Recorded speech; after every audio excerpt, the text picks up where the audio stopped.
Today we're looking at Cheesypuffs, a silver Rein slash Ramattra. They requested this review on the Overwatch University subreddit, where they wrote, "Hello everyone, recently revisiting this game after a 6-year hiatus. Quit when Brig came out. Been playing tank and support lately and doing my placements. Expected to land around silver and could use some tips and guidance. I'm kind of realizing that I can't play hyper aggro Rein like in Overwatch 1. Same with Ramattra, so some tips would be nice. Kind of got rolled in this game in Colosseo. Not too bothered about rank at the moment, just want some tips to improve my gameplay."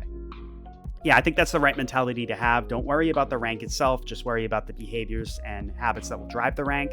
And then as far as playing hyper aggro, you definitely have to take a measured approach as tank. It's all about proper cooldown usage, and I really want to see you looking back and knowing where your team is so they can capitalize on what you're doing. But I'm sure all that stuff will come up into the VOD, so we'll get right into it. First thing we always want to do is take a look at our team comp. So we got Reinhardt, Widow Sombra, Lifeweaver Kiriko. So you got Widow Sombra, especially Colosseo has very long sight lines, especially this initial choke. I'd really like to see you, as you are far away from the enemy team, really think about shielding off Widow to enable her as you close the distance.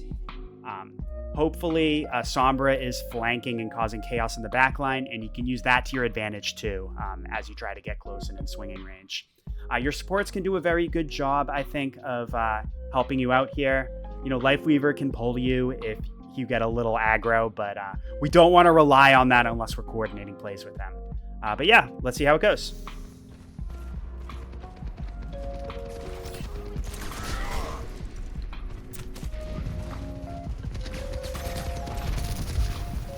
Yeah, I like this. I'd like to see you, especially early on in the fight, just look back, make sure you know where your team is. I mean, it looks like they're all there behind you, but other than that, I like you using the walls. You can definitely, if you're taking a lot of shield pressure, you can duck behind there briefly to let your shield recharge. Then you can, play the corner, swing around. Those could be good things to do.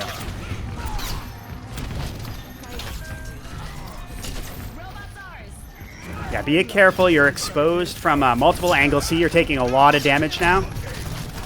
Yeah, your shield just shattered. Yeah, we got naded. And yeah, even the Lifeweaver pull isn't enough to keep us safe there. So let's back that up a tiny bit and talk about that.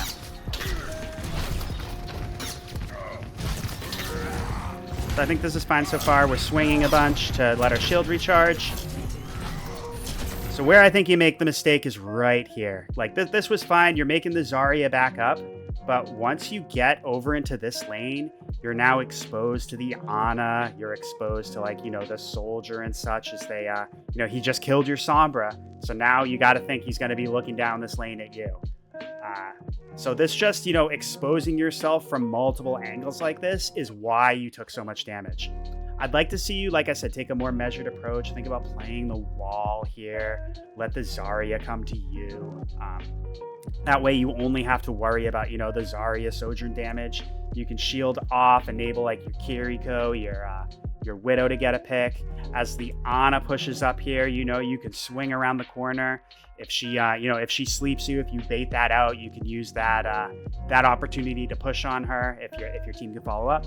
But yeah, those are the type of things you want to think about. Just be very careful about exposing yourself to multiple lanes like that, especially when your team is back here. You just want to, just play corners, play somewhere where you can duck, not take too much damage, and let your shield recharge. Because see, the moment we cross that threshold, that's where we start exploding. Or taking the much of damage that makes us explode. Stop that pushing. I meant to do that.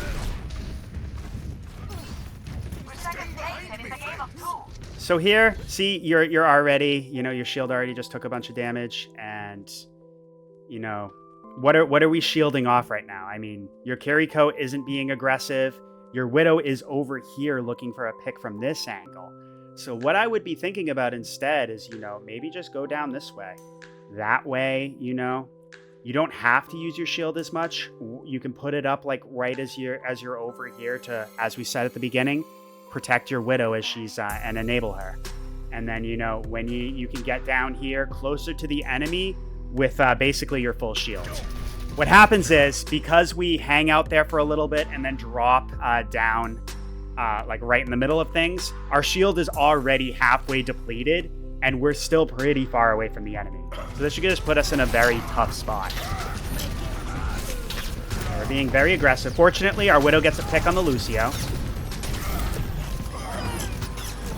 Yeah, our Sombra's having a tough time, but our Widow follows up on the Sojourn. Yeah. Yeah, Widow really popped off there.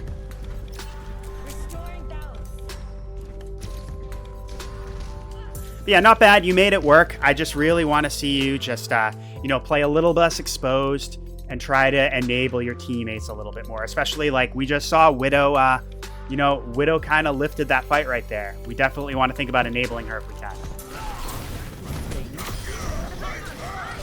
It's good that we staggered the Ana. So now we got Shatter. So like, you know, you see the Lucio Sojourn right here. We staggered the Ana, the Soldier, the Zarya, they're kind of coming back. If you can, you know, if you can get a Shatter on these guys and kill them and stagger them as your, you know, as your Sombra and your team comes to capitalize, that could be very good. We are close. Keep the hovers pushing. Yeah, same thing. See how you're pushing way forward. You know, you've got teammates still coming back. It's not like you got your full team here to push up and be aggressive. So this is where I would take a more measured approach. Maybe like play back here. You can look for your fire strikes as you poke out. But yeah, you can retain that shield resource and just stay a little bit safer as, you know, the enemy team comes to you and you wait for your team to come back. I know you have Shatter, but it could just be very tough even with the ult if you don't have your full team with you. We could always like see, you know, we tried to get it on the Zarya. We missed the Lucio and Zarya just bubbled it off. Whereas, you know, if we had just been continuing to push cart, playing a little measured here, our team could have come back. The enemy team could have pushed in, and then maybe we could have punished them much better, better with the ult.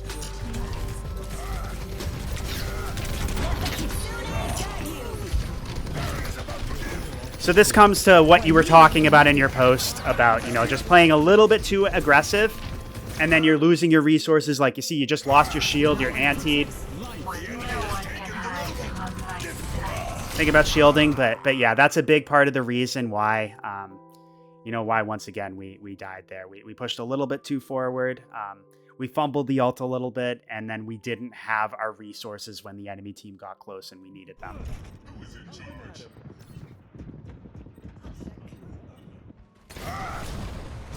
Shake it off.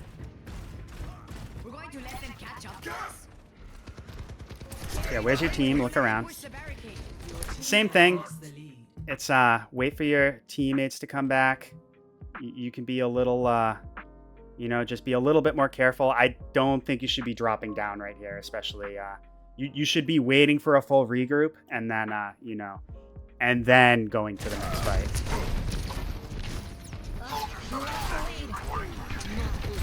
Yeah, your shield just getting shredded, and Jericho bails you out with the Suzu, and yeah, so we definitely needed to wait for our team there, get a full regroup.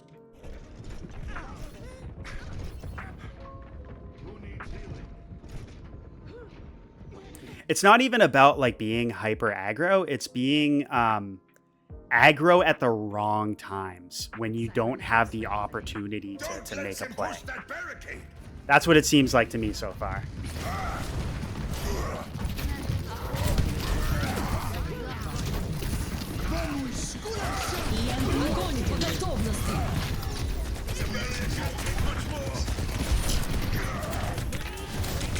That's very tough. We can think about a fire strike. I know you're low HP though. I understand.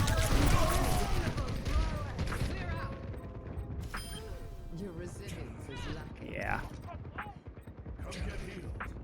Yeah, same thing. Maybe we could be a little more measured, but you know, your team pops off. Your Moira gets a couple big picks, and we're going Ramattra now. So let's see how this goes.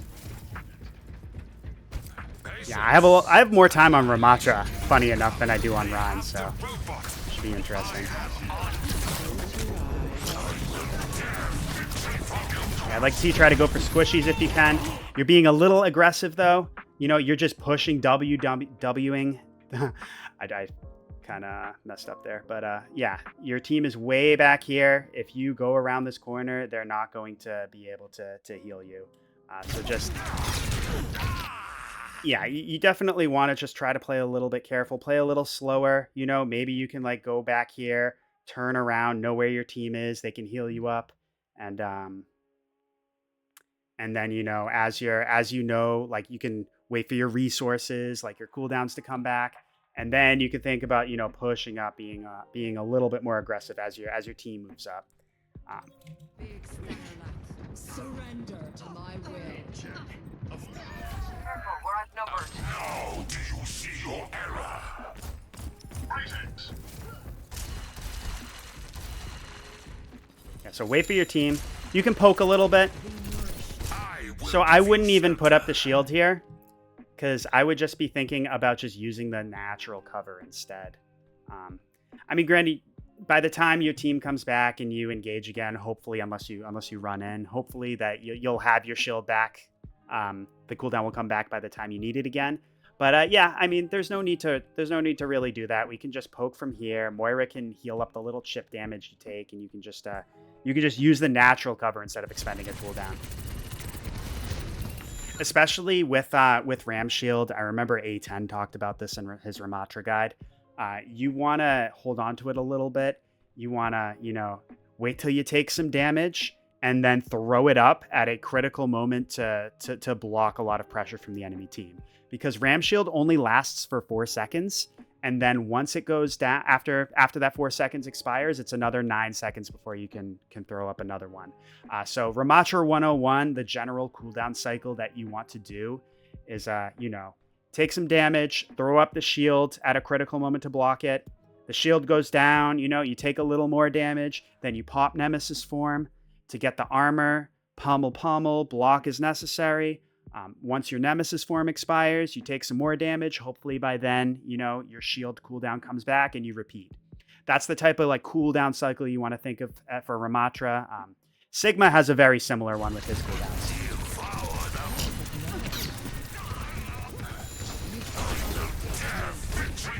This ends now.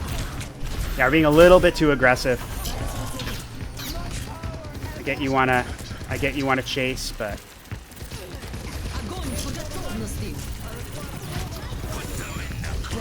yeah, see, Moira goes to help you, and she puts herself in a dangerous situation, and yeah, you know, you die after that as well. Yeah, if you wanted to meet over here, maybe we could have thought about going down around. But yeah, definitely look around and just pay attention to where our team was, because from your point of view, we couldn't really see. Uh-oh, they're pushing. Your miscalculations will cost you everything. You don't want to like push too far, put yourself in danger, and then put like your Moira dives to help you, and then she puts herself in danger. Try to like look back. Like once again, there's no need to really use the shield. We can use some cover, wait for our teammates to come back, and just, you know, poke. Duck behind. Moira can heal up the chip damage. Then we can poke again. Then, you know, when the team comes back, we're pushing forward, being a little bit more aggressive. And then, you know, we're at this choke taking a lot of damage. Then that's when we can throw up the Ram Shield to shield off our team at a critical moment. I don't mind the soldiers by himself. Yeah, very smart to not chase him too far, though. You realized he was going to get away, and now you're going back over here.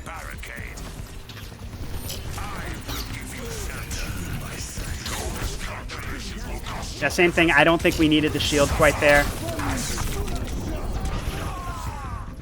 Yeah, so we expend our cooldowns very fast, and then, yeah, we didn't have them when we needed them. Think about, like, just slowing down, going through the cycle a little bit more. I feel a warm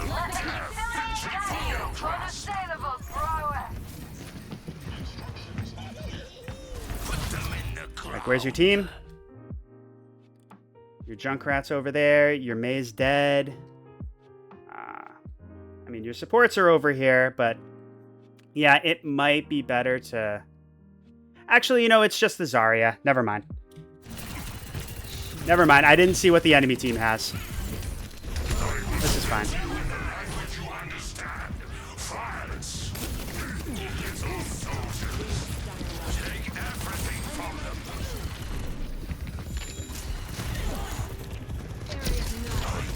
Yeah, Ana has no sleep. You can use that to go after her. Just be a little careful. Okay, Moira's calling. We could definitely use that as an opportunity to push with her because she can heal us and damage the enemies at the same time. Yeah, definitely use the vortex to slow them down so they can't get away. Nice. Better. Moira's coming in clutch. Good block.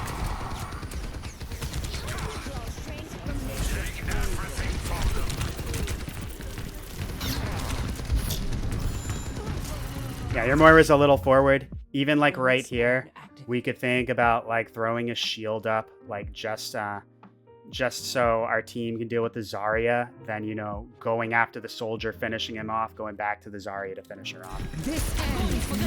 Things you could think about. But yeah, she does have ult. They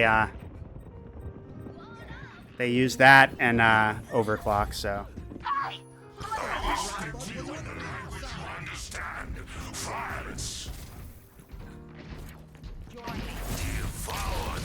Yeah, you're spamming out your cooldowns a little fast. Like if you had slowed down a little bit more, you might have been able to place the shield a little bit better. Ravenous Vortex, really try to slow that down as well. Try to damage enemies and then try to use it so they can't get away from you as they're trying to escape. That could be really good to do. Whereas once again, you know, we spammed out all our cooldowns really fast instead of taking a measured approach. And then we were kind of, you know, after that we kind of burst down fast. Now do you see your error?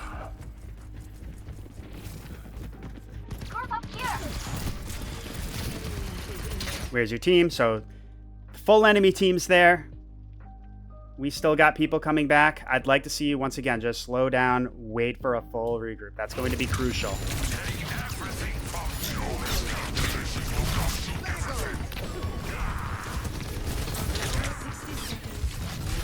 Yeah, block.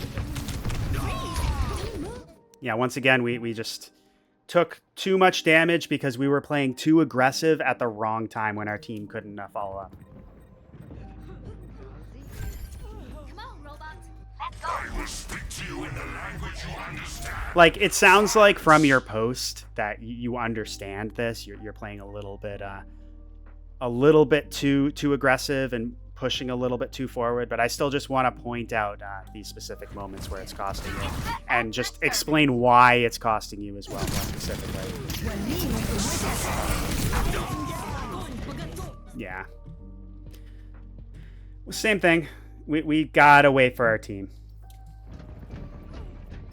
That's just a big thing. Just looking back and knowing where your team is and just understanding like when they're in a position to capitalize on what you're doing, that alone, I think will solve the majority of these problems that I'm seeing. Your miscalculations will cost you everything. They're pushing the barricade. Looks like that's going to be the game. Yeah. One more push. Nice try. So yeah, it's definitely being over aggro, and more specifically over aggro at the wrong times. I want you to, you know, take a more measured approach, use cover when necessary. Don't think about, think about turning back, knowing where your team is. And especially you got people like, you know, your Widow popped off that second fight. If you see that, you could definitely think about shielding and enabling them. And also just managing your cooldowns a little bit better. Don't just spam them all out. Like especially on Ramattra, that was hurting you, where you would spam them out really fast. And then you didn't have that. After that, you would take a lot of pressure. And then you didn't have the cooldowns when you need them. So just think more about cycling those. playing cover, not being as exposed from multiple angles, even as a tank, as we saw that very first fight on Rein. You kind of exploded when the enemy could gang up on you from multiple angles. So yeah, that's all I have for now. Let me know if you have any questions. If anyone would like to request a VOD review, check the link in the description, and best of luck with your climb.